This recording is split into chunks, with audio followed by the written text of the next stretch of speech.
What is going on, everyone, and welcome back to the channel. I hope you're all doing well. Now, today's video is all about Kevins. Now, if you've never heard of a Kevin and you don't know what one is, well, it's a normal person who is just very, very stupid. Trust me, they mean well. They're not horrible people. They don't go out of your way to make your life a misery. They just do some really ludicrous things. And today's first story pretty much epitomizes that, in which this Kevin speeds past a police officer, causing a massive police chase in which he is going 200 kilometers an hour and he doesn't even realize he's breaking the law.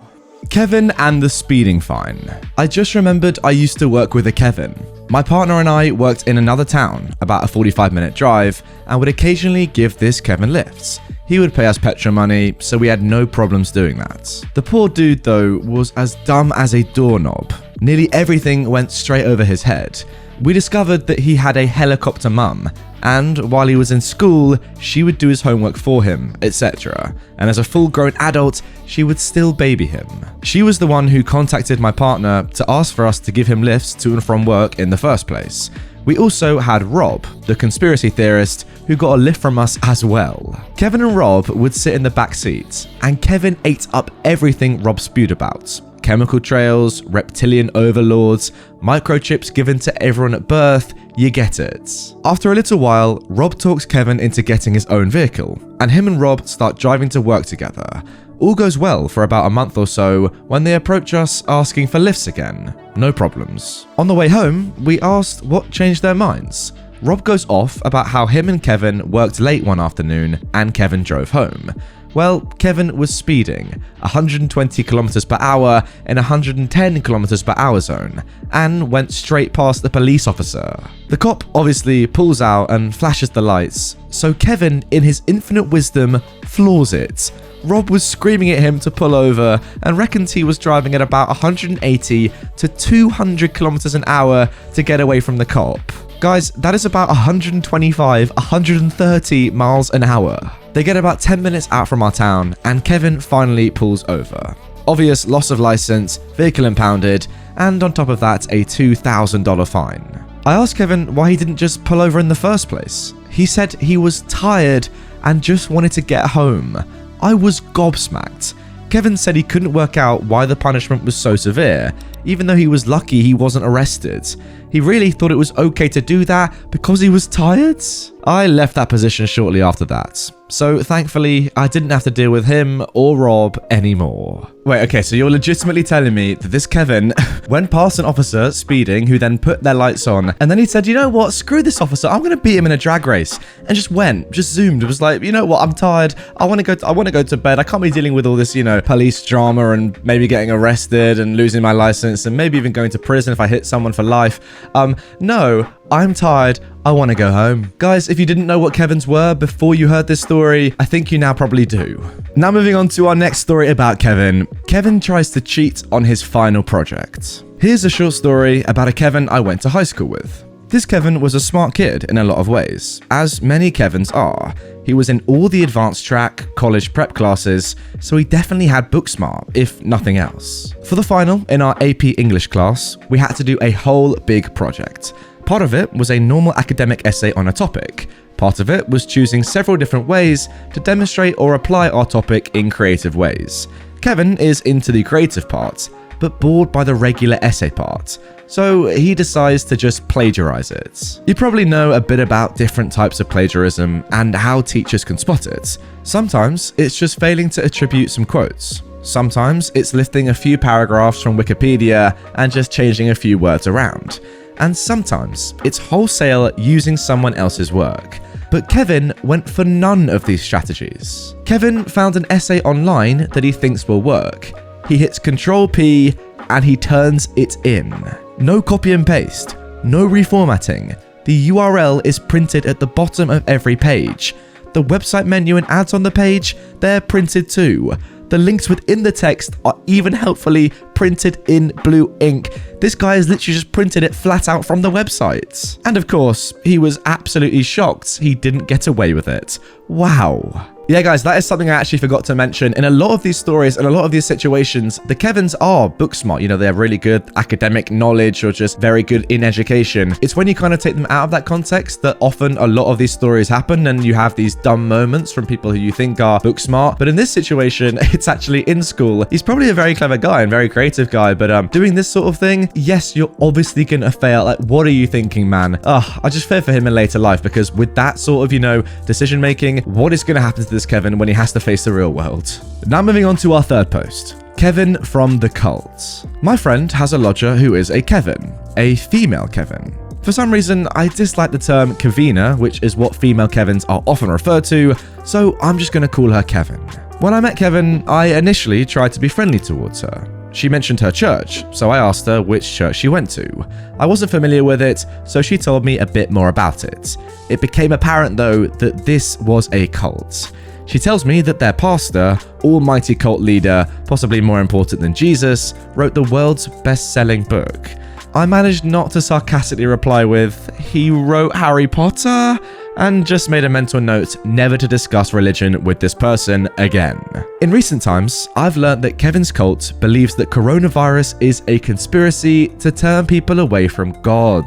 However, Kevin personally believes that the virus was made by evil scientists in Wuhan because a laboratory and a market in the same place? That's just too much of a coincidence. I'm not sure if anyone's told her that our city contains multiple laboratories and markets. It's not just that Kevin is a cult member, she's also just dumb. She had no idea how to change a light bulb. She's nearly 30 years old. She's got no concept of food hygiene. She leaves meat unrefrigerated for ages. She defrosts meat in the sink without even cleaning the sink first. I'm unsure, to be honest, how she's not died from salmonella. Her most recent achievement also involves defrosting meat. Apparently, she only wanted to defrost some of it. And of course, the best way to separate the frozen meat would be to whack it against the windowsill. A piece did detach with some force and flew into the window.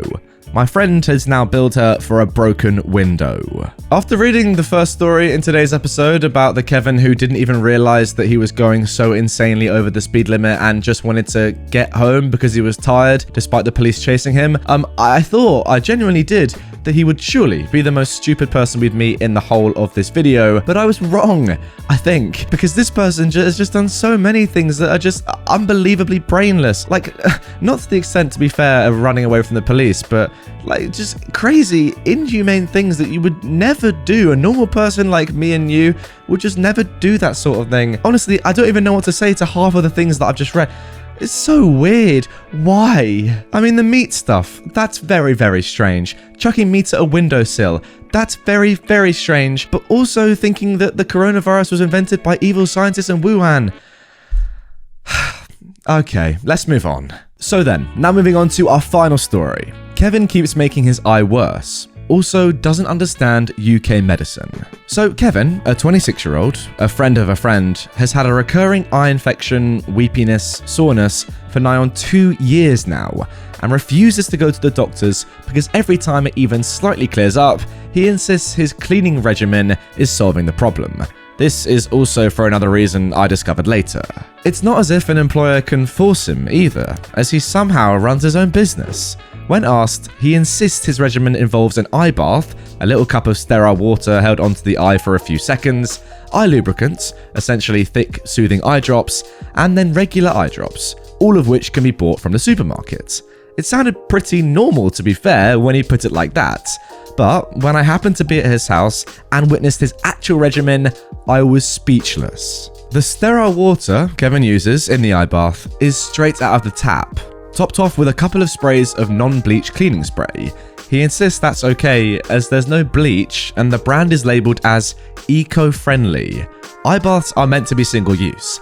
Kevin told me that he doesn't empty the eye bath for days and uses it multiple times each day, meaning the water is getting dirtier and dirtier. The eye lubricant he uses is 5 years out of date. I asked him how he's never bought a new bottle, and he shows me the box of 100 he found in his parents' attic years ago.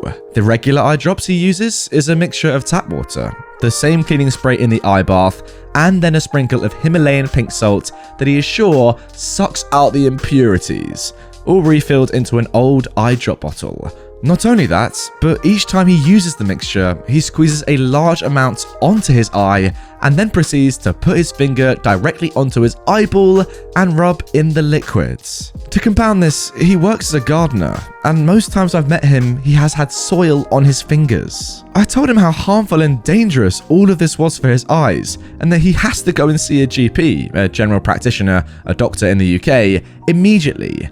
But Kevin then berates me, accusing me of trying to patronize and baby him. He also states he doesn't want to pay to visit a GP, leading me to realize he thinks he has to pay for all health services rather than the NHS providing GP care for free.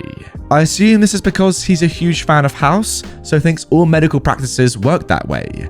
He also has the same reaction to our mutual friend when he tries to help, and insists his regimen is working, but that he just gets things in it because of his job. Not even his parents have been able to convince him otherwise, even after they bought him weeks worth of actual eye care products. I try to have empathy, but a part of me still waits for the day it gets even worse, or something else actually breaks through the Kevinness of his thinking. I mean, genuinely guys, reading stories like this makes me feel so much better about myself, because despite the most stupid things that I might have done in my entire life, I've never, I don't think anyway, done anything as stupid as this. What the heck? And he wonders why his eye isn't getting better. Because you're making it worse, my friend. If I did that sort of stuff to my eyes for 2 years, I probably would go blind. That is how stupid what he's doing is. It's unbelievable. And yeah, I genuinely do think that reading stories like the ones that I've shown you in this video makes me and you probably feel, you know what, I may be stupid, I may make some dumb decisions, but I definitely don't go to the extent of people like this. So at least I can feel a little bit happy about my life after reading stories like this one. My God. Anyway, guys, if you have enjoyed this video and it has made you feel a little bit better about your life, then please do drop a like on it. It just lets me know that you want to see more videos like this one, and I can come back to this subreddit in future and do more content on it, because you know what? I really enjoyed it. You know what though? I have actually done more Kevin stories in the past. Check them out right here. And if you are new to the channel, please do subscribe for daily Reddit videos. With that all being said, I'll see you all tomorrow with a brand new one. Take care, guys.